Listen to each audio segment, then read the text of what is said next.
اللہ نور السماوات والارض مثل نوره كمشكاة فيها مصباح المصباح في زجاجة الزجاجة كأنها كوكب دري يوقد من شجرة مباركة زيتونة بسم اللہ الرحمن الرحیم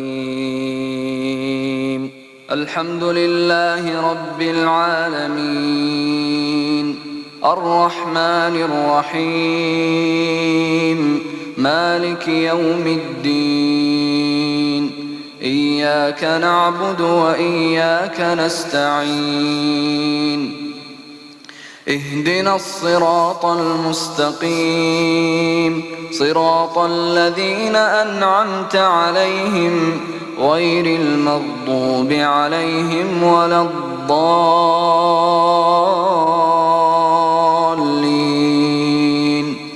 آمين.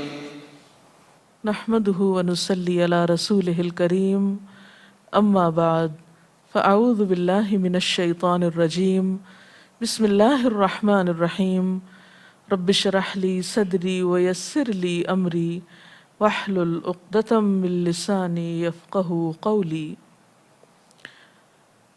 ہماری آج کی گفتگو کا موضوع ہے جھوٹ یا غلط بیانی.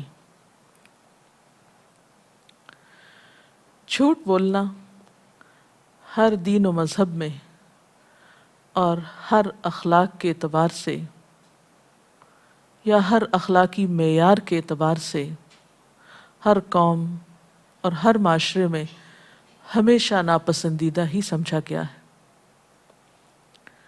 دین اسلام میں جھوٹ کو کبیرہ گناہوں میں شمار کیا گیا ہے، بلکہ یہاں تک کہا جاتا ہے کہ جھوٹ تمام خرابیوں کی جڑ ہے، تمام برائیوں کی بنیاد ہے. اور جیسا کہ ہم جانتے ہیں کہ ہمارا ہر لفظ لکھا جاتا ہے، ما یلفظ من قول الا لدیہ رقیب عتید، تو جو کچھ ہم بولتے ہیں وہ خواہ سچ ہو یا جھوٹ وہ لکھا جاتا ہے اور اللہ تعالیٰ کے ہاں اس کی پوچھ ہوگی. اس کے علاوہ قرآن پاک میں ایک آیت میں ہمیں یہ تلقین بھی کی گئی ہے کہ ہم اپنی ان صلاحیتوں کو جو اللہ کی نعمتیں بھی ہیں غلط کاموں میں استعمال نہ کریں، ایسی چیزوں کے پیچھے نہ پڑیں جن کے بارے میں ہمیں علم نہیں، جن کو ہم جانتے نہیں، جس چیز کی حقیقت کا ہمیں ادراک نہیں، پھر اس میں پڑھ کر غلط بیانی سے ہم کام نہ لیں. وَلَا تَقْفُ مَا لَيْسَ لَكَ بِهِ عِلْمٌ إِنَّ السَّمْعَ وَالْبَصَرَ وَالْفُؤَادَ كُلُّ أُولَئِكَ كَانَ عَنْهُ مسؤولا. اور نہ تم پیچھے پڑو اس چیز کے بارے میں جس کا تمہیں علم نہیں، کیونکہ کان، آنکھ اور دل ان سب کا سوال ہونے والا ہے، ان سب کا حساب ہونے والا ہے، ان سب سے پوچھا جانے والا ہے کہ ان چیزوں کو کس راستے میں استعمال کیا. نبی صلی اللہ علیہ وسلم نے فرمایا ان الصدق یہدی الی البر وان البر یہدی الی الجنہ وان الرجل لیصدق حتی یکتب عند اللہ صدیقا وان الکذب یہدی الی الفجور وان الفجور یہدی الی النار وان الرجل لیکذب حتی یکتب عند اللہ کذابا. ترجمہ اس حدیث کا یہ ہے کہ سچائی نیکی کا راہ دکھاتی ہے یا نیکی کا راستہ دکھاتی ہے، اور نیکی جنت کا راستہ دکھاتی ہے. اور آدمی برابر سچ بولتا رہتا ہے یہاں تک کہ اللہ کے ہاں صدیق لکھا جاتا ہے، یعنی بہت سچا انسان. اور اسی طرح جھوٹ انسان کو برائی کا راستہ دکھاتا ہے، اور برائی دوزخ کا راستہ دکھاتی. یعنی یہ نہیں ہو سکتا کہ آپ گناہ کریں اور جنت میں پہنچ جائیں الا یہ کہ معافی مانگ لیں. تو جھوٹ انسان سے کئی گناہ کرواتا ہے اور گناہ انسان کو جہنم تک پہنچا دیتے ہیں، اور انسان برابر جھوٹ بولتا رہتا ہے، کیونکہ ایک جھوٹ سے دوسرے جھوٹ کی جھجک اتر جاتی ہے اور انسان جھوٹ پر دلیر ہو جاتا ہے، اور اس کثرت سے پھر جھوٹ بولتا ہے کہ اللہ کے ہاں سخت جھوٹا لکھا جاتا ہے، یکتب عند اللہ کذابا، کہ یہ بہت جھوٹا انسان ہے۔ تو اس حدیث سے صاف طور پر پتہ چلتا ہے کہ سچائی سے نیکی کے دروازے کھلتے ہیں، نیکی کی توفیق نصیب ہوتی ہے انسان کو، اور اسی طرح جھوٹ سے برائی کے دروازے کھلتے ہیں اور انسان غلط کاموں کی طرف چل پڑتا ہے۔ اس لیے جھوٹ بولنا بذات خود بھی برا ہے، اور اس لحاظ سے اور بھی برا ہے کہ اس سے مزید اور برائیاں انسان کرنے لگتا ہے، اور پھر اللہ کے ہاں جھوٹا لکھا جاتا ہے، یعنی اس شخص کی کوئی قدر و قیمت نہیں، کوئی ویلیو نہیں۔ اب دیکھیں انسانوں کے سامنے بھی اگر پتہ چل جائے کہ کوئی شخص جھوٹا ہے تو اس پر کوئی اعتبار نہیں کرتا، اس کی کوئی قدر و قیمت نہیں ہوتی۔ تو کہا یہ کہ اللہ کے ہاں کسی کا جھوٹا لکھا جانا، پھر اس کا کیا مقام ہوگا رب کائنات کے سامنے۔ اور بعض اوقات انسان صرف عادتاً اور لاپرواہی میں معمولی باتوں پر جھوٹ بولتا رہتا ہے، جو کہ اس کے حق میں سخت نقصان دہ ہو سکتا ہے۔ جھوٹ کو تو منافقت کی علامت شمار کیا گیا ہے، اور منافقین کا انجام آپ سب جانتے ہیں کہ جہنم کے سب سے نچلے درجے میں ہوں گے۔ منافقت کی 4 نشانیاں بتائی گئی ہیں۔ ایک حدیث میں آتا ہے، آپ صلی اللہ علیہ وسلم نے فرمایا، اربع من کن فیہ کان منافقا خالصا ومن کانت فیہ خصلۃ منہن کانت فیہ خصلۃ من النفاق حتی یدعها اذا اؤتمن خان واذا حدث کذب واذا عاہد غدر واذا خاصم فجر، متفق علیہ۔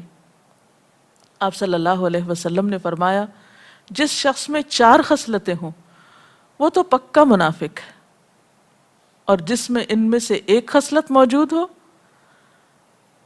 اس میں نفاق کی ایک خصلت ہے، یہاں تک کہ اس کو چھوڑ دے۔ یعنی جب تک ان صفات کو کوئی شخص اپنے اندر سے نکال نہیں دیتا اس وقت تک وہ منافقت سے پاک نہیں ہو سکتا۔ یعنی انسان سچا مومن بن نہیں سکتا جب تک کہ ان باتوں کو چھوڑ نہ دے۔ اور منافقت کی علامتیں کیا ہیں؟ نمبر 1، جب اس کے پاس امانت رکھی جائے تو وہ اس میں خیانت کرے، اور دیکھا جائے تو اس کے پاس پردہ بھی جھوٹ ہے۔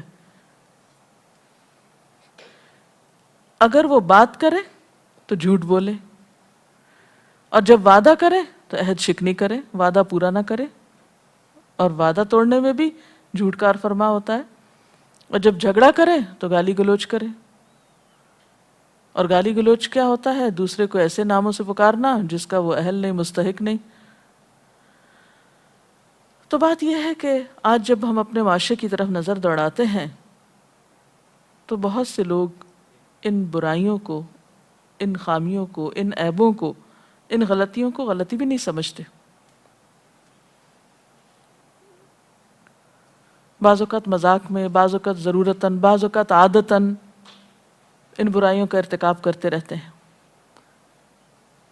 اور اس طرح وہ اللہ کی نظر میں اور بندوں کی نظر میں ذلیل ترین شمار ہوتے ہیں۔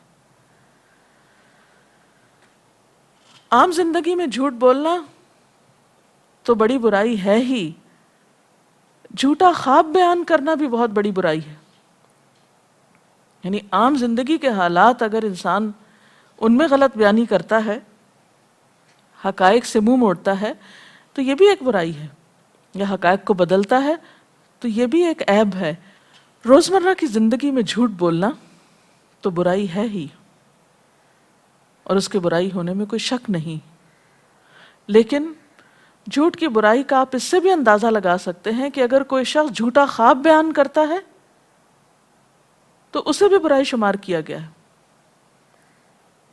مثلاً ایک حدیث میں آتا ہے کہ جو شخص ایسا خواب بیان کرے جو اس نے دیکھا نہیں تو قیامت کے دن اس کو برابر تکلیف دی جاتی رہے گی کہ وہ جو کے 2 دانوں کے درمیان گرہ لگائے۔ جو کے دانے، ان میں گرہ کیسے لگے گی؟ اسے کہا جائے گا کہ اس میں گرہ لگاؤ، اور اسی طرح آپ نے فرمایا جو شخص لوگوں کی باتوں کی طرف کان لگاتا ہے، یعنی تجسس کر کے سنتا ہے جبکہ لوگ اس کو ناگوار سمجھتے ہیں، یعنی لوگوں کو پسند نہیں کہ ان کی بات سنی جائے، اور ایسا شخص بلا وجہ سن گن لینے کی کوشش کرتا ہے تو قیامت کے دن اس کے کانوں میں سیسا پگھلا کے ڈالا جائے گا۔ اور یہ معاشرتی عیب بھی کس قدر عام ہے کہ دو شخص گفتگو کر رہے ہیں اور تیسرا شخص جس کا اس سے کوئی مطلب نہیں وہ چھپ کے سننے کی کوشش میں لگا ہوا ہے۔ بہرحال ایک اور حدیث میں آتا ہے، حضرت ابن عمر بیان کرتے ہیں کہ نبی صلی اللہ علیہ وسلم نے فرمایا سب سے بڑا جھوٹ یہ ہے کہ آدمی اپنی آنکھوں کو وہ چیز دکھائے جو اس کی آنکھوں نے دیکھی نہیں، یعنی جھوٹا خواب بیان کرے، امیجنری باتیں کرے، ایسی چیزوں کا ذکر کرے جو کہ اس نے دیکھی ہی نہیں۔ اس لیے جھوٹ کے معاملے میں ہمیشہ محتاط رہنے کی ضرورت ہے، حتیٰ کہ بچوں کے ساتھ جھوٹ بولنے کی بھی ممانعت ہے۔ ایک صحابی بیان کرتے ہیں کہ میں نبی صلی اللہ علیہ وسلم کے پاس تھا کہ میری والدہ نے مجھے بلایا کہ ادھر آؤ میں تمہیں کوئی چیز دیتی ہوں۔ آپ صلی اللہ علیہ وسلم نے ان کی والدہ سے پوچھا کہ کیا تم واقعی کچھ دینے کا ارادہ رکھتی ہو؟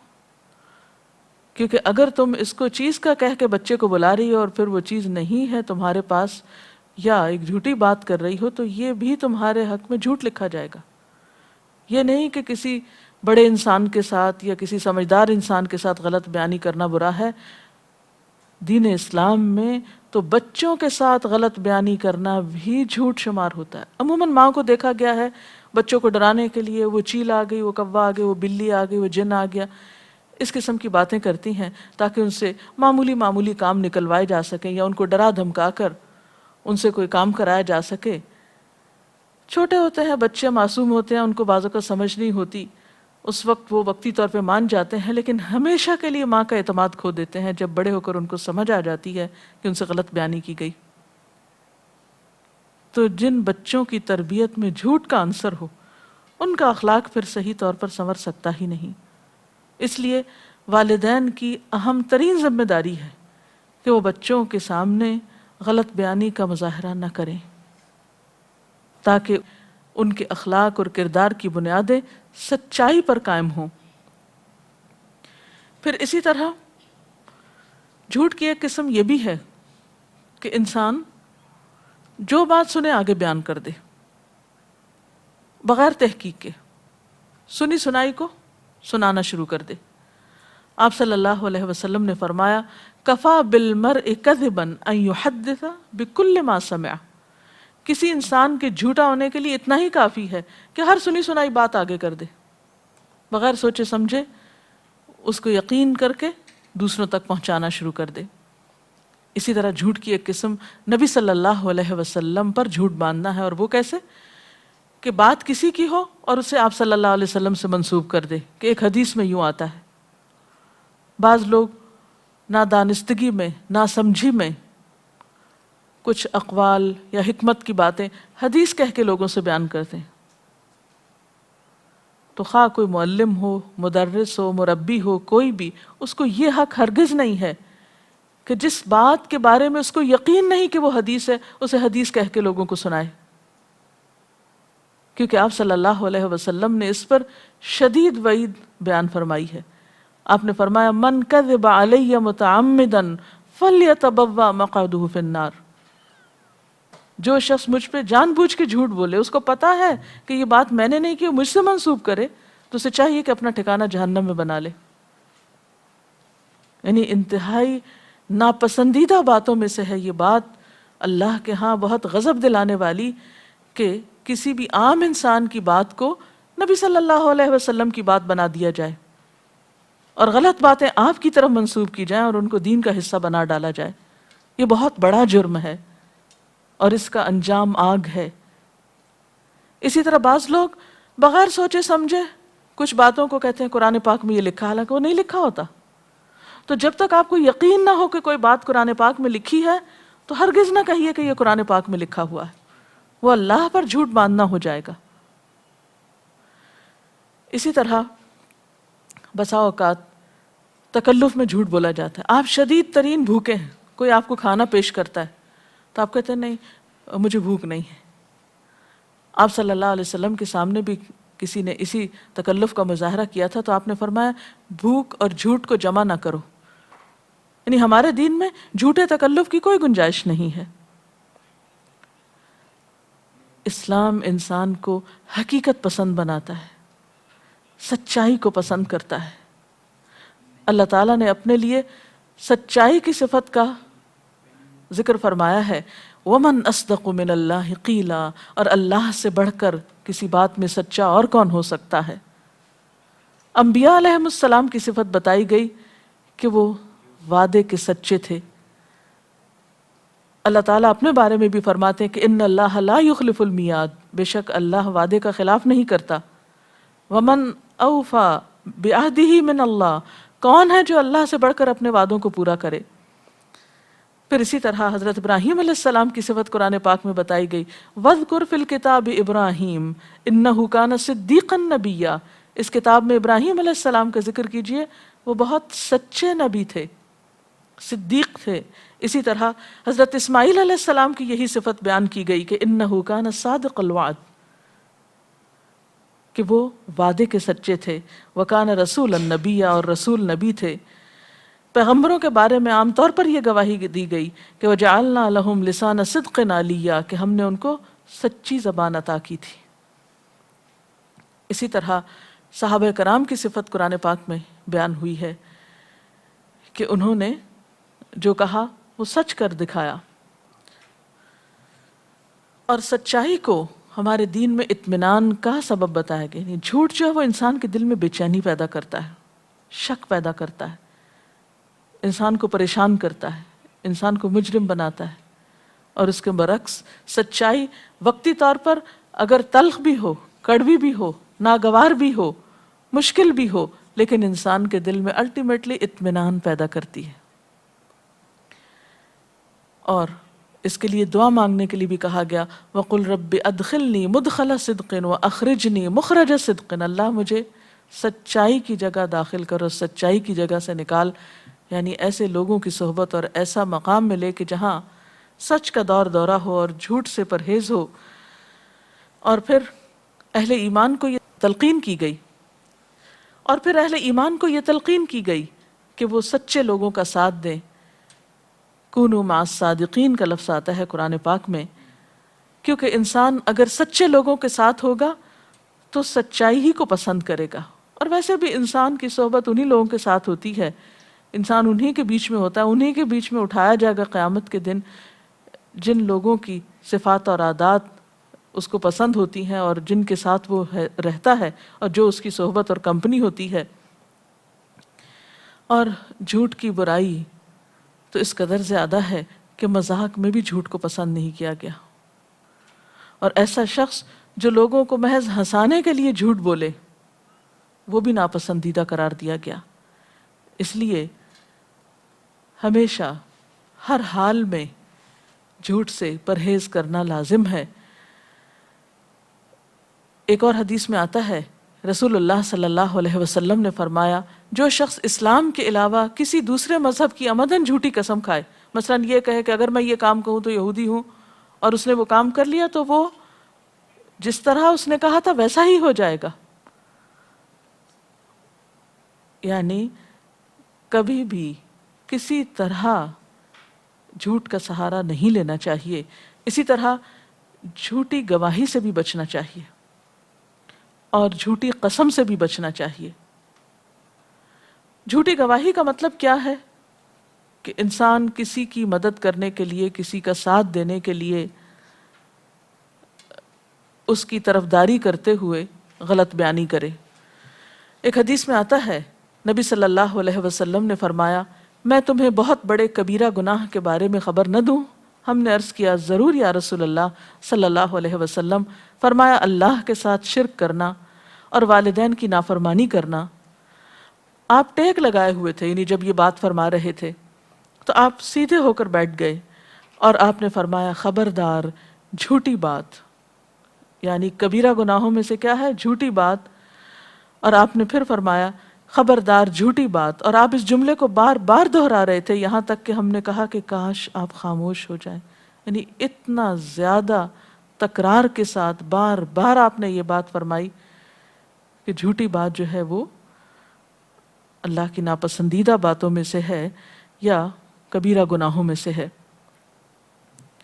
تو بات یہ ہے کہ قرآن پاک میں اہل ایمان کی صفت یہ بتائی گئی کہ والذین لا یشہدون الزور، کامیاب ہونے والے مومن کون ہیں؟ وہ جو جھوٹ کے گواہ نہیں بنتے، غلط بیانی نہیں کرتے، خواہ ان کے قریبی رشتہ دار ہی کیوں نہ ہوں، خواہ ان کے پسندیدہ افراد ہی کیوں نہ ہوں، لیکن جھوٹی گواہی نہیں دیتے، بات سچی ہی کرتے ہیں۔ اور اسی طرح جھوٹی قسم کھانا انسان کے ایمان کے لیے سخت نقصان دہ ہے۔ تو اللہ تعالیٰ سے دعا ہے کہ اللہ تعالیٰ ہمیں سچی زبان عطا فرمائے اور جھوٹ سے بچنے کی توفیق عطا فرمائے، کیونکہ جھوٹ ہلاکت خیز ہے۔ کوئی سوال ہو تو آپ کر سکتے ہیں۔ جی آپ پوچھیں۔ جیسے کہ ابھی آپ نے حدیث کے حوالے سے بات کی کہ اگر کسی شخص نے یہ قسم کھائی کہ میں اس مذہب کا یا کسی اور مذہب کا ہو جاؤں، اور پھر وہ مستقبل میں اسی طرح ہو جاتا ہے، حدیث سے یہ بات ثابت ہوتی ہے، یعنی اگر اس نے جھوٹ بولا تو اور اگر ان کیس ایسا ہو چکا ہو پہلے ماضی میں اور بعد میں اس شخص کو اس بات کا احساس ہو، تو اب کیا کرے؟ توبہ کرے، سچی توبہ، اور آئندہ ایسی بات زبان سے نہ نکالے۔ جی آپ بولیے۔ اگر بچوں کو جھوٹ بولنے کی عادت ہو تو کس طرح اصلاح کی جائے؟ اس کے لیے سب سے پہلے تو عملی نمونہ پیش کرنے کی ضرورت ہے۔ اگر آپ خود سچائی پر قائم ہیں تو بچے بھی جھوٹ چھوڑ دیں گے۔ مشکل یہ ہے کہ ہم بچوں کو خود ہی جھوٹ سکھاتے ہیں۔ مثلاً آپ گھر پر ہیں، بیٹھے ہوئے ہیں، کسی کا فون آیا، آپ کا جی نہیں چاہ رہا کہ اٹینڈ کریں، آپ بچوں کو کہتے ہیں جاؤ کہہ دو میں گھر پہ نہیں ہوں۔ کوئی دروازے پہ آیا ہے، آپ بچوں سے جھوٹ بلواتے ہیں، تو جب آپ ان کو خود ہی تربیت دے رہے ہیں تو وہ کیسے بچیں گے؟ تو اس لیے سب سے پہلے خود اپنے عمل سے ثابت کیجئے کہ جھوٹ غلط ہے، اور پھر جھوٹ کی قباحت ان کو بتائیے، تو انشاءاللہ تعالی آہستہ آہستہ اس کو چھوڑ دیں گے۔ میم جھوٹ کے اسباب کیا ہو سکتے ہیں کہ ان سے بچا جا سکے؟ جی میم جھوٹ کے اسباب کیا کیا ہو سکتے ہیں کہ ان سے بچا جا سکے؟ جی ہاں، عموماً ایسا ہے کہ ہم چھوٹی چھوٹی باتوں میں بلا وجہ بھی غلط بیانی سے کام لیتے رہتے ہیں، میں سستی کی بنا پر۔ مثلاً پڑھنے کا موڈ نہیں ہے، اسکول میں اپلیکیشن بھیج رہے ہیں، آج طبیعت خراب ہے، حالانکہ طبیعت خراب نہیں ہے۔ کسی کی فوتگی کا بہانہ کبھی کر دیتے ہیں کہ نانی فوت ہو گئی، حالانکہ وہ معلوم نہیں کئی سال ہو چکے ان کو فوت ہوئے۔ پھر اسی طرح بعض اوقات جھوٹے میڈیکل سرٹیفکیٹ پیش کرتے ہیں۔ تو یہ مختلف مواقع پر بغیر ضرورت کے بھی، خیر ضرورت ہو بھی تو نہیں اجازت، لیکن بسا اوقات ہم ایسے ہی عادتاً اور اس کو معمولی چیز سمجھ کر بغیر سوچے سمجھے جھوٹ بولتے چلے جاتے ہیں۔ بعضوں کو جعلی دستاویزات بنائی جاتی ہیں، جعلی لائسنس بنوائے جاتے ہیں، یہ بھی جھوٹی کی قسم ہے۔ جعلی دستخط کروائے جاتے ہیں یا کر دیے جاتے ہیں، جیسے بعض بچے والدین کی جگہ خود ہی سائن کر لیتے ہیں۔ اسی طرح جاب حاصل کرنے کے لیے جھوٹی ڈگریاں بنوا لی جاتی ہیں۔ پھر اسی طرح والدین کو بعض اوقات دھوکہ دیا جاتا ہے، مثلا کسی دوست کے ہاں جانا ہے تو کچھ اور کام بتا کے گھر سے نکل جاتے ہیں بچے۔ پھر اسی طرح بعض اوقات اپنے حسب نسب کے بارے میں جھوٹ بولے جاتے ہیں، ذات کچھ ہے کچھ اور بتائی جا رہی، سٹیٹس کچھ ہے والدین کا، بڑھا چڑھا کے بیان کیا جا رہا ہے کہ ہمارے والدین تو بہت امیر تھے یا ایسے ایسے جائیداد تھی ان کے پاس، حالانکہ کچھ بھی نہیں ہوتا، محض اپنی تعریف چاہنے کے لیے یا اپنی بڑائی بیان کرنے کے لیے۔ اسی طرح بعض اوقات کچھ لوگ جیسے جعلی ڈاکٹرز ہوتے ہیں، مثلا نرسنگ کا کورس کیا ہوا ہے اور ڈاکٹر کی بورڈ لگا دیا، حالانکہ ڈاکٹر ہوتے نہیں ہیں۔ اسی طرح عدالتوں میں غلط قسم کی گواہی، جھوٹی گواہی، یہ بھی بہت عام ہے ہمارے معاشرے میں، حالانکہ جھوٹی گواہی کے بارے میں آپ صلی اللہ علیہ وسلم نے اتنی شدت سے منع کیا کہ آپ ٹیک لگائے ہوئے تھے اور اٹھ کر بیٹھ گئے۔ تو بات یہ ہے کہ پھر اسی حدیث کی طرف لے جاؤں گی کہ جھوٹ برائی کی طرف لے جاتا ہے اور برائی جہنم کی طرف لے جاتی ہے، اور انسان برابر جھوٹ بولتا رہتا ہے یہاں تک کہ اللہ کے ہاں جھوٹا لکھ لیا جاتا ہے، اور جھوٹ منافقت کی علامت ہے۔ اس وقت تک انسان سچا مومن ہو نہیں سکتا جب تک کہ وہ جھوٹ کو اپنی زندگی سے نکال نہ دے. تو اللہ تعالیٰ سے دعا ہے کہ وہ ہمیں اس شر سے نجات دے اور ہمارے معاشرے کو جھوٹ سے پاک کر دے اور ہمارے اندر وہی صفت پیدا کرے جس کا صحابہ کرام ذکر کیا کرتے تھے کہ ہم نہیں جانتے کہ جھوٹ کیا ہوتا ہے. سچے اہل ایمان کی صفت بھی یہی ہے کہ وہ نہیں جانتے کہ جھوٹ کیا ہوتا ہے, یہ فریب کاری اور دھوکہ دہی کیا ہوتی ہے. ایمان اور سچائی کا چولی دامن کا ساتھ ہے. اگر ہم چاہتے ہیں کہ آخرت میں سرخرو ہوں تو ہمیں جھوٹ سے بچنے کی شعوری کوشش کرنا ہوگی. اللہ تعالی ہم سب کا حامی و ناصر ہو. وآخر دعوانا ان الحمد للہ رب العالمین. والسلام علیکم ورحمۃ اللہ وبرکاتہ. اللہ اکبر اللہ اکبر لا الہ الا اللہ واللہ اکبر اللہ اکبر وللہ الحمد.